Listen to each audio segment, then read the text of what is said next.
अस्सलाम वालेकुम रहमतुल्लाहि व बरकातहू। जय श्री राम, जय सत श्री अकाल। जैसे कि तमाम हमारे देशवासियां जानते हैं कि इस तरह इस वक्त तमाम मीडिया चैनल्स पर तमाम हिंदुस्तान का एक वातावरण बना हुआ है ज्ञान बापी मस्जिद को लेकर, ये मंदिर मस्जिद को लेकर कोर्ट के मैटर चल रहा है, सुप्रीम कोर्ट में मैटर चल रहा है। इसी दौरान एक हैदराबाद का सबसे बड़ा छिचोरा, मैं कह रहा क्योंकि मेरी लैंग्वेज थोड़ी चेंज कर रहा हूँ, क्योंकि लैंग्वेज इनको इसलिए कर रहा हूँ कि छिचोरे लो कैटेगरी का एक जो है एमएलए एमआईएम पार्टी का, जो असदुद्दीन अवैसी के छोटे भाई अकबरुद्दीन अवैसी साहब, अकबरुद्दीन अवैसी इमीडिएटली जो है वो आलमगीर औरंगज़ेब की मज़ार खुलदाबाद पहुँचते हैं और वहाँ पर चादर पोशी जो है उनको अभी याद आ गई, जिसका केस में आलमगीर और मस्जिद का जो ज्ञान बापी मस्जिद का मसला चल रहा था, देश का माहौल ख़राब करने के लिए। मैं ये तमाम इसलिए बता रहा हूँ हिंदुस्तान के तमाम मुसलमान भाइयों को, देखिए किस तरह से अपनी ज़ाती मफाद, अपनी चीप पब्लिसिटी के लिए, अपने उसको मीडिया पब्लिसिटी करने के लिए किस तरह देश में आपस में हिंदू और मुसलमानों में फितना पैदा कर रहे हैं। इन्होंने वहाँ पर चादर पोशी की, जिसके बाद जो है ना औरंगाबाद में कुछ कंट्रोवर्सी स्टेटमेंट देने के बाद महाराष्ट्र जो है सेना जो है एक एमएनएस पार्टी है जिसके अध्यक्ष राज ठाकरे है, छोटी सी पार्टी है जिसको कोई महाराष्ट्र के अंदर भी नहीं जानते हैं। ये उद्धव ठाकरे जो शिवसेना की पार्टी है, जो बाल ठाकरे साहब की जो पार्टी है, उनके जो बेटे हैं, इनके भतीजे हैं, इनकी पार्टी का कोई छोटा सा कार्यकर्ता उसने बयान दे दिया कि हम औरंगज़ेब की मज़ार को जो है मैं तोड़ नश्त नाबूद कर दूं, ताकि उन्होंने ट्विटर पे मैसेज किया है ताकि उनके ख़ानदान से, उनके वंशज से कोई वहाँ पर ना पहुँचे और अपना वहाँ पर जो है इसको नश्त नाबूद कर दे। आप सोचिए, एक छोटी सी चिंगारी से बड़ी आग बन गई और इमीडिएटली जो है महाराष्ट्र सरकार औरंगज़ेब की मज़ार को ऑपरेशन सर्वे ऑफ इंडिया ने बंद कर दी। और सोचिए आप, ये जिस आदमी ने एक ओपन चैलेंज कर रहा है, छोटा सा एक पार्टी जिसको कोई नहीं जानते, एक छोटी सी एमआईएम पार्टी जिसको कोई नहीं जानते, अपने आप को हाईलाइट करने के लिए देश में किस तरह का वातावरण करें बताना चाह रहा हूँ आप लोगों को।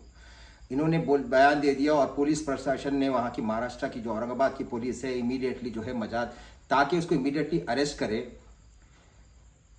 उद्धव सरकार नाकामयाब रही इसके अंदर जाके। ये शिवसेना को चाहिए था कि वहाँ के चीफ मिनिस्टर महाराष्ट्र को चाहिए था कि उस बंदे को अरेस्ट करे जो राज ठाकरे की जो पार्टी है एमएनएस, उसका कार्यकर्ता छोटा सा मीडिया प्रभारी जो है, मैं इसका नाम नहीं लूँगा क्योंकि और हाईलाइट हो जाएगा वो जो है इमीडिएटली जो है बयान ट्वीट कर रहा है कि मैं इसकी जो है दरगाह को तोड़ दिया जाए, तोड़ने के लिए आ रहा हूँ, हम लोग आ रहे हैं और इसको जो है ताकि उसकी औलाद को जो है वहाँ पर इनकी और वंशज से कोई ना पहुँचे, ये हमेशा के लिए ख़त्म करें। महाराष्ट्र गवर्नमेंट कोई एक्शन नहीं ली उसके ऊपर। और ख़ास बात आप लोगों को ये बता रहा हूँ कि वहाँ का जो लोकल एमपी है इम्तियाज़ जलील, ये एमआईएम पार्टी के है, जो असदुद्दीन अवैसी का एक पार्टी का एक मेंबर एमपी है।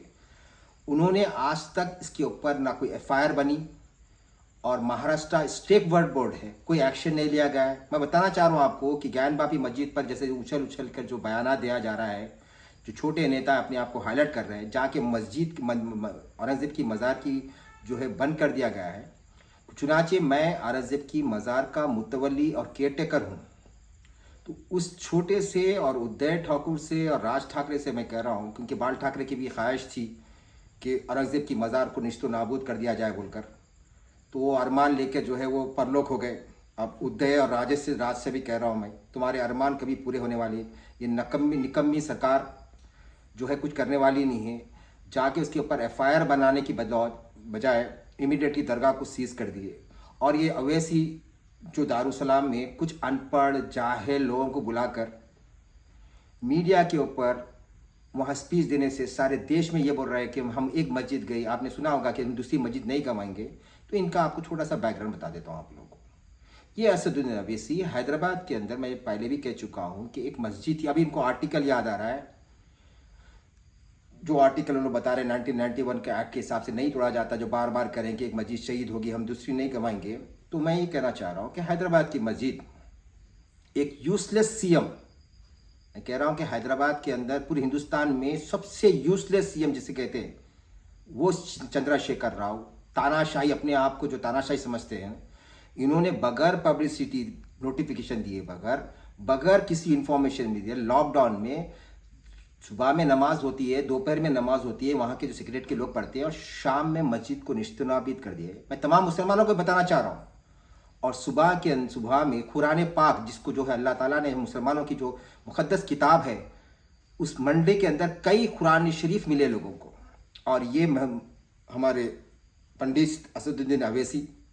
एक अल्फाज इसके ऊपर नहीं बोले, एक बयान नहीं दिए, एक पब्लिक की मीटिंग नहीं करे। हैदराबाद के कुछ मुसलमान कई लोग इनके पास पहुंचे, तो ये वहाँ पर जो है,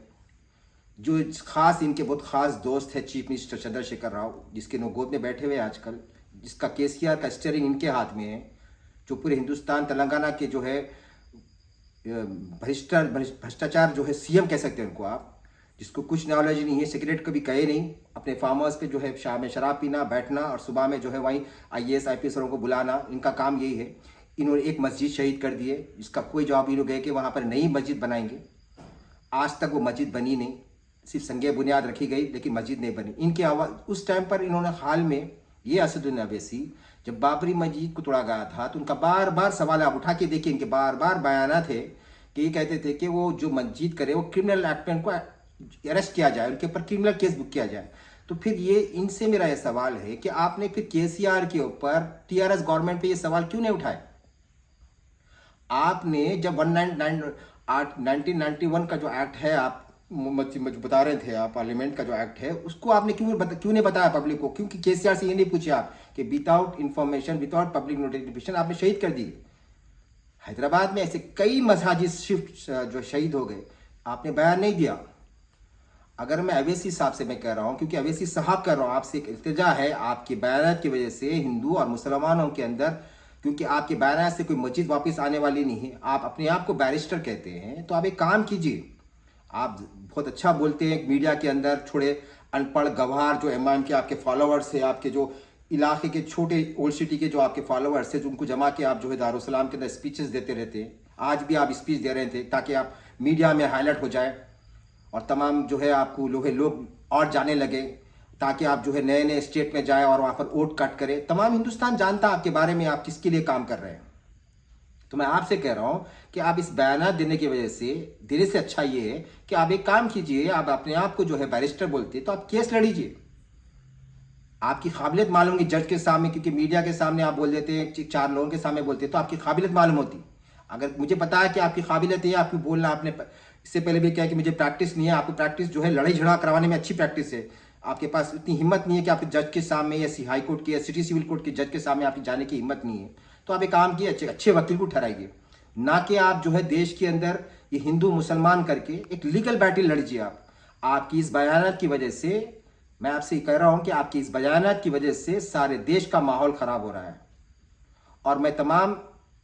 मुसलमान भाइयों से कह रहा हूं, जिस बंदे ने, जिस प्रभारी ने औरंगजेब की मज़ार को जो बोला है कि वहाँ पर शहीद कर दिया जाए, शहीद करने आ रहे हैं, उस पर कोई एफआईआर नहीं, तो आप लोग लीगल बैटल लड़िए। हर हिंदुस्तान के कोने में छोटे छोटे सोशल ऑर्गेनाइजेशन है, उस बंदे के खिलाफ में एक एफआईआर बुक कीजिए। महाराष्ट्र गवर्नमेंट निकम्मी, शिवसेना, उदय ठाकुर साहब की जो हुकूमत है, शिवसेना की नाकामयाब रही, और औरंगाबाद की जो पुलिस है वो भी निकम्मी पुलिस है। उस बंदे पे कोई एफआईआर नहीं हुआ, एफआईआर तो छोड़ की बात है, कोई क्रिमिनल एक्शन नहीं हुआ, बल्कि जो है औरंगजेब की मज़ार पर जो है इसको सीज कर दिया गया है, कुछ दिनों के लिए बंद कर दिया गया है। तो एज ए मुतवल्ली ऑफ आलमगीर औरंगजेब और औरंगजेब का वंशज होते हुए, मैं उनके ऊपर अंश करीब जो है कल या परसों में उनके ऊपर एफआईआर जो है मैं वो करूंगा, और तमाम सेंट्रल गवर्नमेंट अमित शाह से भी कहूंगा कि इस महाराष्ट्र के ऊपर खिलाफ जो है एक्शन लिया जाए इस गवर्नमेंट के ऊपर, कि देश के अंदर ऐसे माहौल में और हिंदू मुस्लिमों का जो है चल रहा है। और मैं तमाम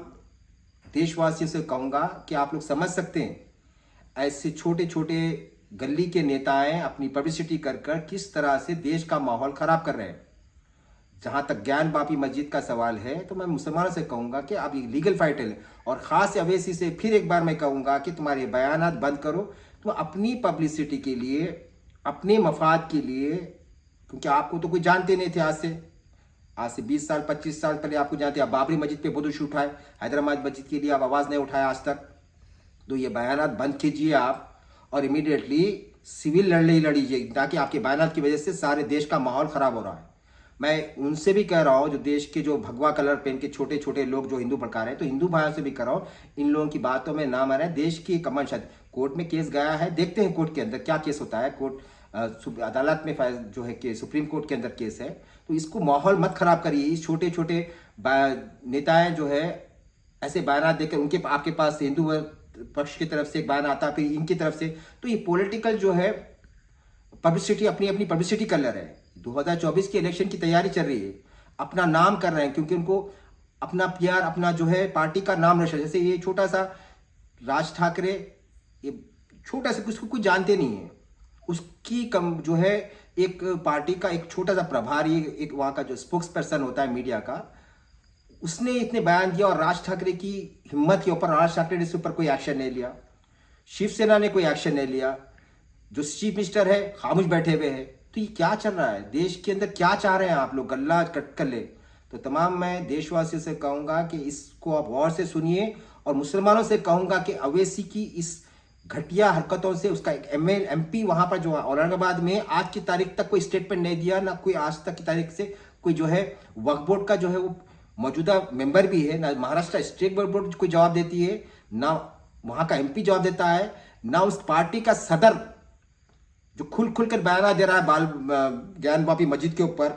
और वहाँ की जो है दरगाह के ऊपर उसका छोटा भाई जाकर जो है एक फितना पैदा करता है, और इसमें एक बयान नहीं दे रहा है। तो आप लोग समझ सकते हैं, अक्लमंद लोग जो है, मैं जिसको नहीं समझ में आता, जो इमाम के जो छोटे अनपढ़ लोग हैं, उनको मैं समझाना चाह रहा हूँ कि आप समझने की कोशिश कीजिए। इसमें किसी का जो है फायदा नहीं हो रहा, फायदा किसी का हो रहा, इनको वोट बैंक जा रहे हैं, इनकी अपनी पार्टी जो है पैसे, ये अपने आप को जो है डेवलप PR बढ़ा रहे हैं, TRP बढ़ रही है।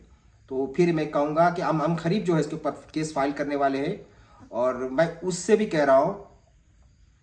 जिसने बस बंदे ने कहा कि हम तोड़ेंगे, तो एक मुगल औरंगजेब का पोतरा होते हुए, बहैसियत मुगल तैमूर का खून होते हुए, मैं इसको कह रहा हूँ राज ठाकरे को, ये उद्धव ठाकरे को, बाल ठाकरे की तो ख्वाहिश थी, तमन्ना थी कि औरंगजेब की मज़ार को तोड़ना तो बहुत दूर की बात है। औरंगजेब की मज़ार का कंकर का पत्थर उठा के दिखाओ, फिर आपको मैं दिखाता हूँ तैमूर का खून क्या होता है। मैं आपको चैलेंज कर रहा हूँ, तोड़ना तो बहुत दूर, आप भी आपके चिचा और आपके चाचा जो है, आपके वालिद उद्धव ठाकुर के अरमान लेके चले गए, आपके 7 पीढ़ी भी ऐसे अरमान लेके चले आती। लेकिन आप देश का माहौल मत खराब करिए, प्रैक्टिकल करना है तो करके दिखाइए। छोटे मोटे आपके कार्यकर्ताओं को बोल के जो है आप स्टेटमेंट दिला रहे हैं, ये आपकी शान है। आप छोटे से एक महाराष्ट्र के अंदर आपको कोई जानते नहीं है, आपका नाम नहीं है, एक हिंदुस्तान में एक छोटा सा स्टेट है महाराष्ट्र, उसके अंदर आप एक छोटे से कार्यकर्ता वो जो है नई पार्टी बना ली MMN, तो उससे कुछ होने वाला नहीं है। और तमाम देशवासी से भी कहूँगा कि अमन और शांति कायम रखें और देश के कानून को पालन करें। आप आपस में झगड़ने से इन नेताओं का फायदा होगा, चाहे ये पार्टी हो चाहे ये पार्टी हो, किसी हाल से भी इन नेताओं का फायदा होने मत दीजिए। दोबारा वो बाबरी मस्जिद और राम मंदिर वाले इशू की जो हमारे आपस में जो दिलों में जो नफरत हो गई थी, वो नफरत को फिर अपने वापस मत ले जाइए। जो माहौल है उसको कायम रखिए। अस्सलाम अल्लाह, खुदा हाफिज, जय श्री राम, जय सत श्री अकाल।